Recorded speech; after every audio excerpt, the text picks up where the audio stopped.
Hello, people. Uh, this is my face after I get off of work. It's all dirty and shit.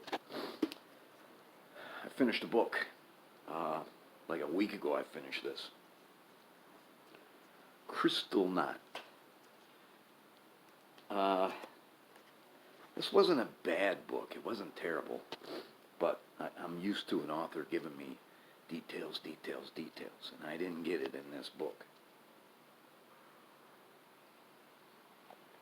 If you want a book that tells you which cities in Germany had the synagogue burned down and how old the synagogue was, this is your book.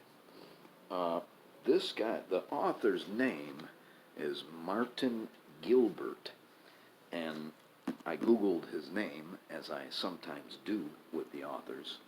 This guy has written 88 books. It wasn't a terrible book. I read it really fast. I've only got a couple of notes. This was published in 2006, 269 pages. Way in the beginning, I gotta find page 14. There it is. Martin Luther, the same guy that nailed up this stuff on the church door, wrote a book called The Jews and Their Lies in 1543. There was a couple of quotes in here about Martin Luther's book. If you wiki that book, there's a lot worse quotes in there where Martin Luther would have been pretty happy on Kristallnacht.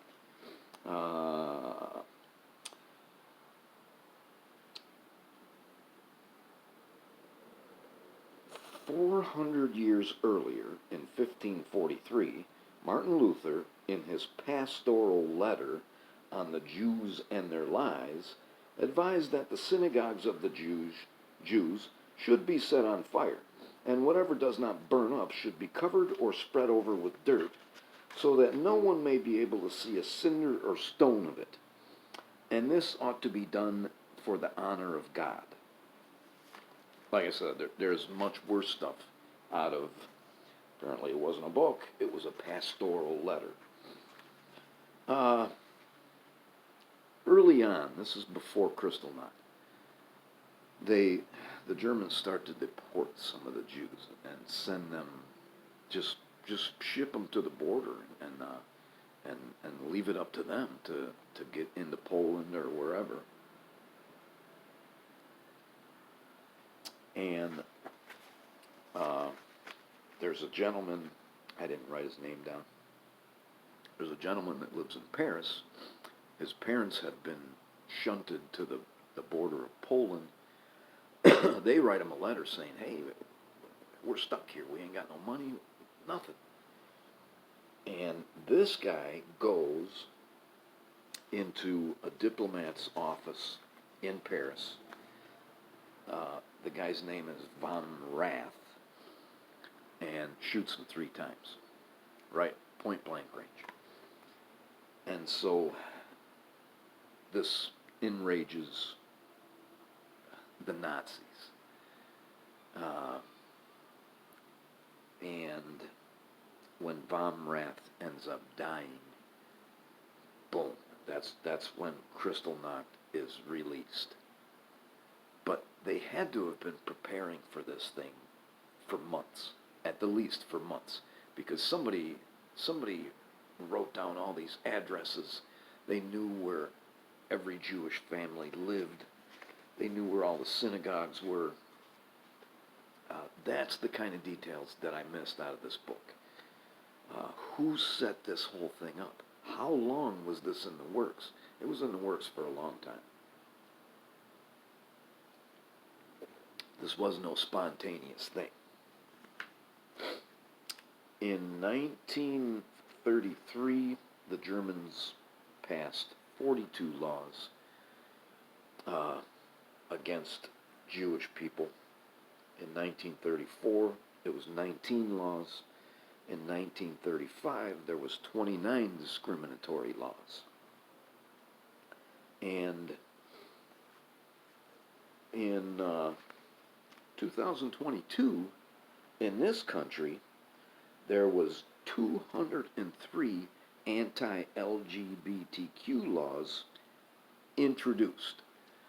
To be in the interest of fairness, almost all of these 203 laws died in committee.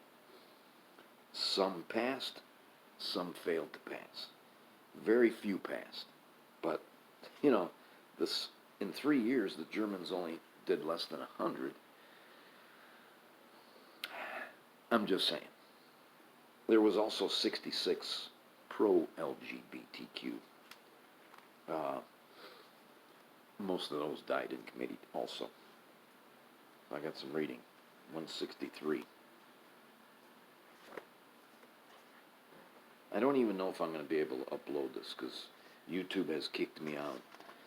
So, anybody that comments, if I'm not answering you, it's not because I'm a dick. It's because YouTube is not letting me do anything. I got to sign in, and I don't know my password, so it takes. I dread this, because I'll be fucking swearing, I'll be cursing.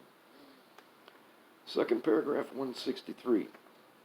In November 1940, off Palestine, the British seized more than 3,500 illegals who had reached the coast on 3 ships. Taken to Haifa, I don't know how to pronounce that. They were put on board a 4th ship, the Patria, to be sent to the Indian Ocean island of Mauritius, and held there in detention camps. Determined to remain in Palestine, some of the would-be deportees set an explosive charge to disable the ship. The charge was more powerful than they realized, and 250 of the refugees were drowned. They had come from Berlin, Munich, Frankfurt on Main, Vienna, and a dozen other German and Austrian cities, only to perish in the waters off Haifa Bay.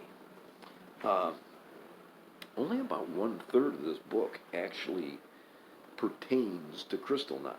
The rest of it is all about the Jewish people trying to get out of Germany after that, and what some countries did to either help them or to hinder them. The United States took a lot of people in, but they also set limits. Britain took a lot of people in, and then they set limits. South American countries refused permission for them to get off the boats. Literally, there would be people in a harbor in South America, Jewish people, and they would have to send them back. So, I don't know. That's terrible.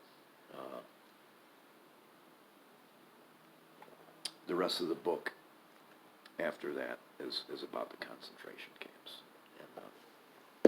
And that's all. I was just disappointed there wasn't enough detail in this book. Thanks for watching.